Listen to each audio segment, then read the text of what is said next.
Hi, I'm Lynette and welcome. Today I am going to be showing you swatches and a tutorial on this eye look and giving you my thoughts on the new palette from It's Belle Cosmetics. It's the Cool Summer palette. Now, if you like these types of videos, please consider subscribing because I'm here every week with makeup hauls, swatches, tutorials, and reviews. So if you would like to hear more about this palette and this brand, then just keep on watching.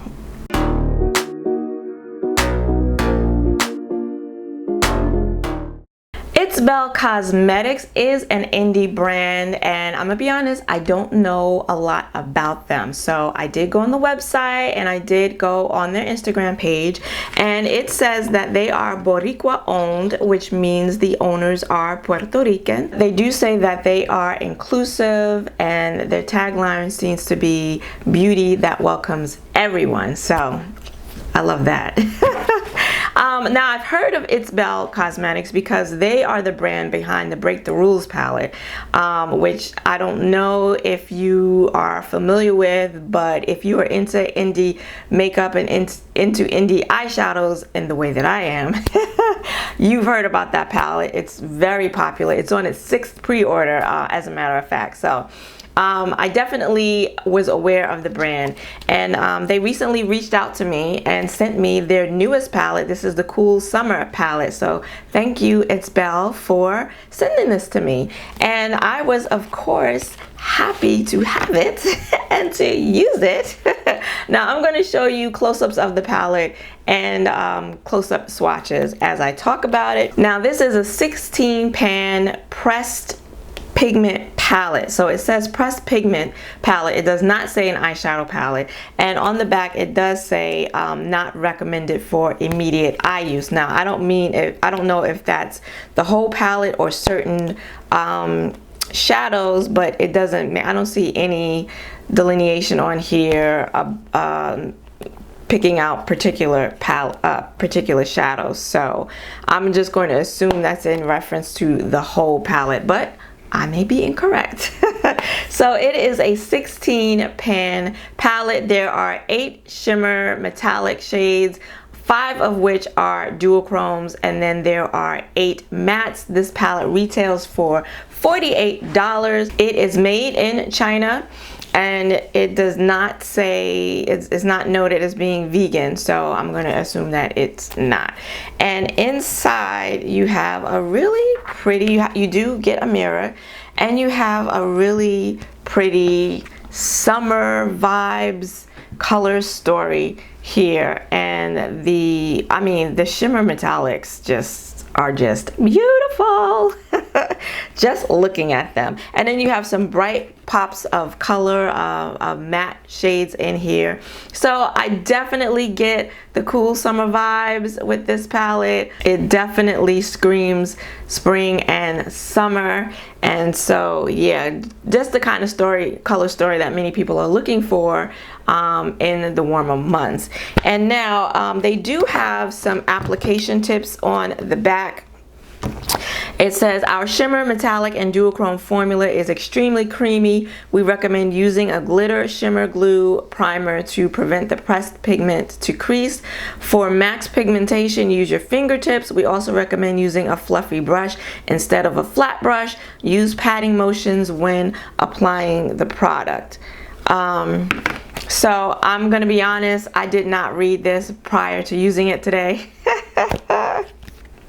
I just went in. Okay, I saw this pretty eyeshadow palette and I just went in. I didn't read none. I didn't stop to follow instructions or anything like that. I just went in. All right, and I applied these shadows like I would normally do with any palette. So after the tutorial, I'm going to come back and I'm going to tell you my experience with the palette and how it performed, even though I didn't follow any of the recommendations.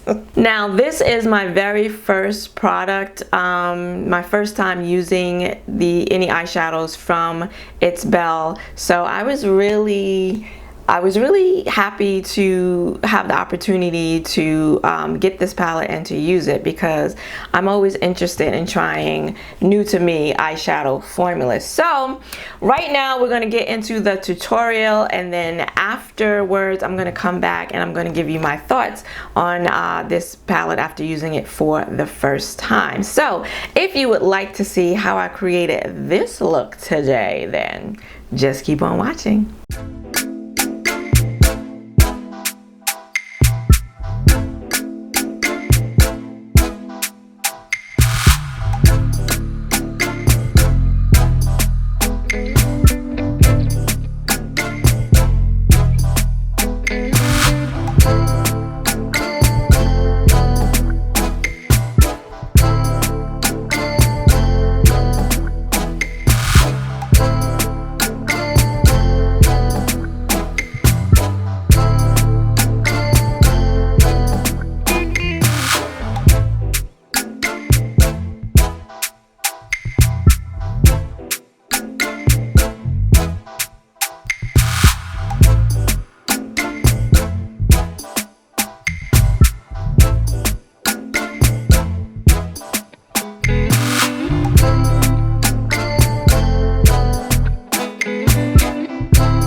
Alright, so you have seen the swatches, you have seen the eyeshadow tutorial, you've seen these shadows in action, and you've heard a little bit about the brand. So now, what do I think? What are my thoughts after using this palette for the first time today? Honestly, I like it. I do. I'm not gonna lie. I like it. I thought the shadows that I used today, and I used a few, I used 2 of the duochromes, which are absolutely stunning. They are beautiful. I used 2 of the duochromes, and then I did use 1, 2, 3, 4, 5. I did use 5 of the mattes, so I used the majority of the mattes. Now, when it comes to indie brand eyeshadows, you know, I kind of feel like I know what to expect when it comes to the metallic shimmer formula, and this was no different. Very shiny, very quite sparkly actually. Maybe a little more sparkly than what I typically go for, but really, I mean, just beautiful. I did use my my Pat McGrath Artistry wand. Yeah, Intensify Artistry wand, and not necessarily a glitter glue. This is more like a solid mixing medium, and I did that in order to prevent too much fallout on my face from the shimmer shades. And I do have some fallout. I did get some fallout. I don't think I'm getting any more as we go along, but yeah, I do have sparkles under my eye and on my face. So you will get some fallout. Perhaps you won't get as much as I did if you use an actual glitter primer, like the NYX glitter primer. But with that said, I mean, it wasn't a lot, and I used the makeup wipe and I was able to get up most of it. You saw from the tutorial there wasn't a lot, so yeah, it wasn't too messy, because I don't like really, you know, when it comes to really sparkly eyeshadows or flaky eyeshadows, I don't like them when they're too messy, and this wasn't much mess at all actually.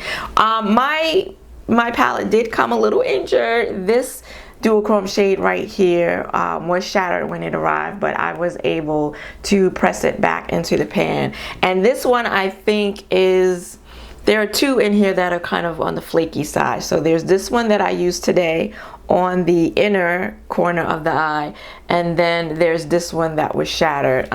But even though this one is pretty flaky, I was able to go in with a brush, with my Sonia G flat shader brush, and it picked up the shadow very well actually, and I applied it with that. And then the other one, I just used my finger and went in one time. I didn't feel the need to go in more than once to layer the shadows, because I got a lot of impact with just one layer, so I'm very happy with that. I did wet the shadow that the shimmer shadow that I used. Oh, I used 3 shimmers, by the way, 3 of the shimmers. This one's a regular shimmer right here. I did use this one in the inner corner, but I did wet my brush because I was trying to mitigate the fallout since my face was already done. I would suggest that you do your eyes first when using the metallics in this palette, because of the fallout. And then the mattes. Now with indie brands, you know, I'm not always sure how the mattes are going to perform. They could be hit or miss, and I was pleasantly surprised actually about how these mattes performed. They are pigmented, and I did pat, but I also did blend, and, you know, back and forth motions, and they blended. And I was really surprised at how this shadow here, this matte shade here that I put on the inner corner of the crease, inner crease here, how pigmented it was, and it actually showed up. I wasn't expecting it to show up as brightly as it is in the pan, so that was a nice surprise. Unfortunately, the other 2 mattes, the blues here, this matte here looks more vibrant in the pan than it does on the eye. It's definitely much darker once I applied it to the skin. And this one here, this one was a little more true to color. And this one didn't really show up that well. I blended it out. I blended the top of these shadows with it.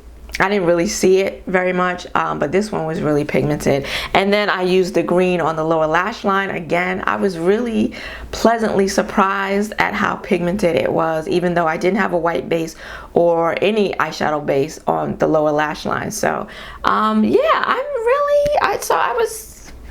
I was pretty impressed by how these mattes performed. And yeah, for me, this was an pretty easy look to do. It didn't take a lot of time because I didn't need to go in too many times with the matte shades, and I didn't have to go in again at all with the metallic shades. And they applied nicely with a brush and with my finger. So yeah, for the first time using this eyeshadow formula, I like it. I do. Now, my only critique of this palette, after using it for the first time, I haven't used any of the other shades yet, but of the ones that I did use, I felt like we didn't need these two seafoam green shades here. This one really nice. I don't feel like I needed this one, and especially since it didn't, I didn't go in, like I said, I didn't build it on my lid, so in my crease. So perhaps if I did, maybe it would have shown up a little better. I'm sure it would have shown up a little better, but I just don't feel like both of these were necessary. And also with the blues, I don't feel like both of these blues were necessary either. They are slightly different in tone from one another, but you know, I don't know that you can tell that I used two different blues in my eye look today. So I don't think both of these were needed. I think we could have, if we could have done with maybe like a sky blue or baby blue in place of this one, because this one actually was deeper on the skin than it looks in the pan. So it did work well as a deepening shade for me, as well as this green one that I did put out here on the lower outside of the lower lash line. This one is pretty deep as well. So you do have a couple of deepening shades here for depth, which is very important to me for a palette. So yeah, and everything else looks like they're pretty different from one another. So that would be my only critique. And these shimmer shades here, you know, I do have these shadows in my collection already from other brands, from other indie brands. This shade is a beautiful purple blue. This one here I have in a palette that I bought more recently, which is actually more blue purple than I thought it was going to be. But yeah, so if you have a large duochrome or multi-chrome collection, duochrome collection already, you probably have these duochromes in your collection already. But yeah, it's a nice palette, it's a nice color story, and more importantly, it performed really well. So would I recommend it? I would, if this is your vibe. It kind of reminds me of the new palette that Nomad Cosmetics came out with. Was it the Provence palette? I don't know, this color story kind of reminds me of that one, like really colorful, bright, light summer vibes. So yeah, so really nice. I do like the packaging. It's cardboard with a magnetic closure, and the writing here has this kind of hollow effect, to it, which is really pretty. So I think they nailed the theme, I think they nailed the packaging, and I think they did a really good job with the formula. So I will be, you know, that break the rules palette has always tempted me. But I will be keeping an eye out on, I have been keeping an eye out on them already, and I'll continue to see what else they come out with, because now that I've tried them, finally, I like it. Let me know in the comments, is this palette on your radar? Are you familiar with this brand? Do you have any other palettes from them? And what are your thoughts about It's Belle Cosmetics? If you liked this video, then please give it a like and consider subscribing. I want to thank you for joining me today. I hope to see you again next week. Until then, bye-bye.